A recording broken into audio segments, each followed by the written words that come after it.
The theme of the day on Capitol Hill today, no deal. Senate Republicans are standing firm in their threat to go nuclear to choke off a Democratic filibuster against President Trump's Supreme Court nominee.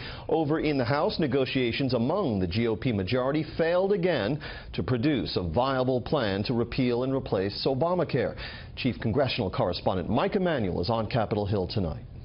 The showdown on the Senate floor is due to start tomorrow. Democrats are expected to filibuster the nomination of Judge Neil Gorsuch to serve on the Supreme Court, daring Majority Leader Mitch McConnell to use the so-called nuclear option. McConnell called Democrats opposing Gorsuch pure politics. It doesn't really matter who this president nominates.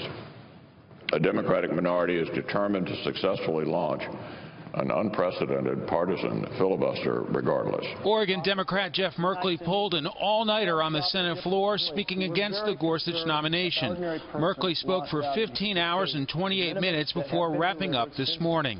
And he reiterated the complaint that President Obama's Supreme Court nominee never received consideration. For the first time in history, we are considering a nominee for a stolen Supreme Court seat.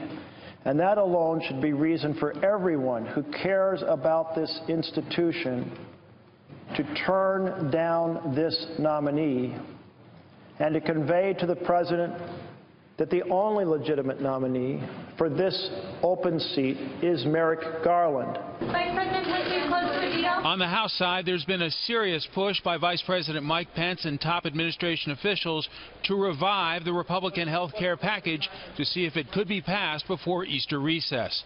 But after a late-night meeting, the chair of the Conservative Freedom Caucus said there's no deal. We have not seen any text at this particular point. I think there's still some parameters of what would be in the text, and that's still being discussed openly among leadership and the committees of jurisdiction. And today, top congressional leaders tried to buy some time. I actually think consensus ought to drive the timetable. There's no need to rush here. We had an ideal calendar in front of us, which was to have this process through the system in April.